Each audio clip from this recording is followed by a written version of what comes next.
서자를 의미하는 서얼이라는 어휘를 알아봅니다. 서얼은 서자의 대용어로 종종 쓰이지만 같은 말은 아닙니다. 서얼은 서자와 얼자를 아우르는 명칭입니다. 서자와 얼자 모두 본 부인이 아닌 첩의 자식이지만 첩의 신분이 양인 이상이면 서자라고 하고 첩의 신분이 천민이면 얼자라고 합니다. 조선시대의 첩들은 다 천민 출신이었으므로 서자는 거의 없고 얼자뿐이었습니다. 그러나 호칭만은 얼자라고 하지 않고 서자로 불렀다고 합니다. 서얼들은 아버지가 양반이니 교육은 받았지만 과거 시험 응시가 금지됩니다. 이 때문에 평생을 울분을 삭히며 한많은 인생을 살아가야 했습니다.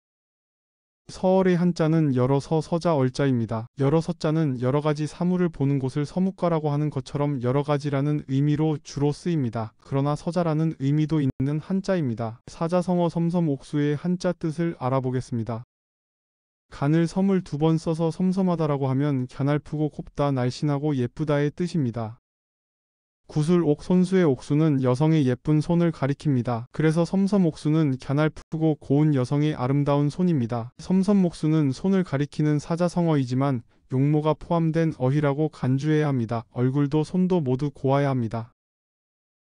손은 엄청 예쁜데 고도비만인 여성의 손은 섬섬옥수 아닙니다. 절세미녀인데 노가다하는 남자 손을 가진 여성도 섬섬옥수 해당 사항 없습니다. 피장파장이라는 말은 중국 고전 맹자에서 유래합니다.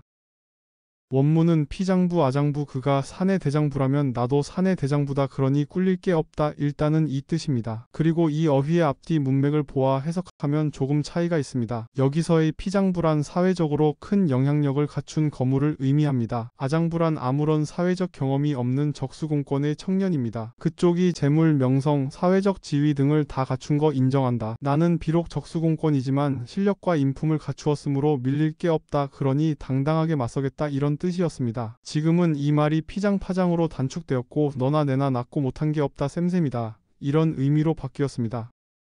나선형과 유선형 그 정확한 의미를 알아봅니다. 나선형에 관해서는 나선형 계단이라는 말을 생활 속에서 자주 듣게 됩니다.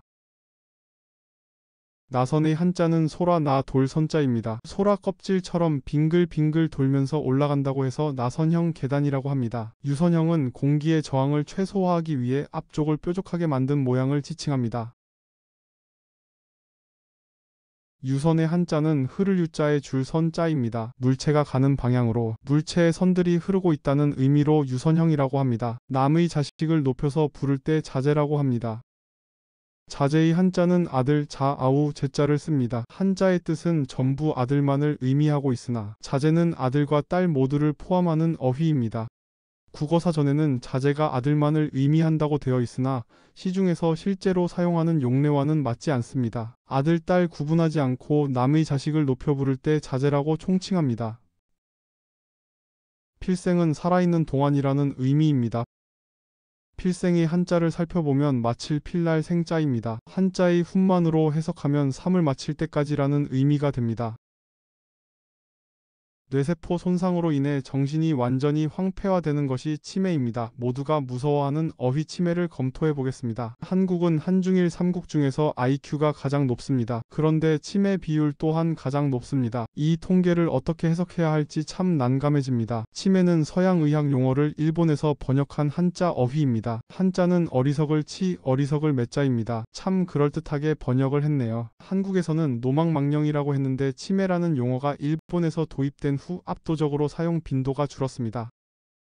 치매라는 한자어를 통해 몸과 마음의 관계를 한번 생각해 보겠습니다. 우리는 막연히 마음이 몸의 지배자라는 고정관념을 가지고 있으나 치매 노인들을 보면 이 고정관념이 깨져버립니다. 치매를 앓고 있는 노인들도 젊은 시절에는 총명한 두뇌의 소유자들이었습니다. 그러나 몸이 망가지니 마음도 정신도 영혼도 다 무너져 버리고 말았습니다. 우리가 당면한 현실에서는 마음이 몸을 통제하는 것이 아니라 몸이 마음을 완벽히 지배하고 있는 모습을 목도합니다. 아기의 몸에는 아기의 영혼이 깃들어 있습니다. 7살 소년의 몸에는 생기발랄한 영혼이 들어 있습니다. 젊은이의 몸에는 충만한 용기를 가진 활기찬 영혼이 매치가 됩니다. 장년기에는 세상을 두루 경험한 원숙한 영혼이 들어 있습니다. 노년부터는 몸이 조금씩 부실해집니다. 몸 상태가 나빠짐에 따라 조금씩 소극적이 되고 자신감을 잃어가기 시작합니다. 적극적이고 싶어도 몸이 받쳐주지를 않습니다. 청년 시절의 그 하늘을 뚫을 듯한 용기는 다 어디로 간 것일까요? 이처럼 마음이나 정신, 영혼 등의 개념은 몸의 상태를 정확하게 반영하고 있는 것입니다. 마음이 몸의 주인이라는 생각은 거대한 착각입니다. 그러므로 마음의 실체를 알고 싶다면 마음이 아니라 몸에 주목해야 합니다. 마음의 주인이 바로 몸이니까요. 정신병을 마음의 병이라고 하는데 정신병의 실체는 몸의 병입니다. 정신에 문제가 생기면 정신을 고치려고 할 게 아니라 그 뿌리인 몸의 문제점을 들여다 보아야 합니다. 삼파전은 한자급수 시험에서 자주 틀리는 유의해야 할 한자어입니다.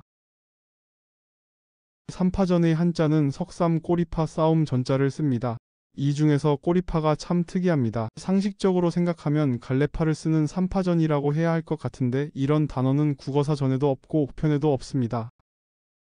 삼파전은 일본의 삼파무니에서 유래했습니다. 삼파문이란 올챙이 3마리가 서로 꼬리를 물고 뱅글뱅글 도는 모습을 구현한 무늬입니다. 이를 3사람 혹은 3팀이 어우러져 싸우는 삼파전에 연결시켜 갈래 파자를 쓰지 않고 꼬리 파자로 고정했습니다. 이 표현이 한국에 전해져서 표준어가 되었습니다. 2파전이나 4파전 또한 마찬가지로 꼬리 파자를 씁니다. 혹자는 삼파전은 관용적으로 굳어져서 어쩔 수 없다 하더라도 2파전이나 4파전은 갈래 파자를 써야 한다고 주장하고 있으나 혼란을 부추길 뿐입니다. 언어는 한 방식으로 통일되어야 합니다.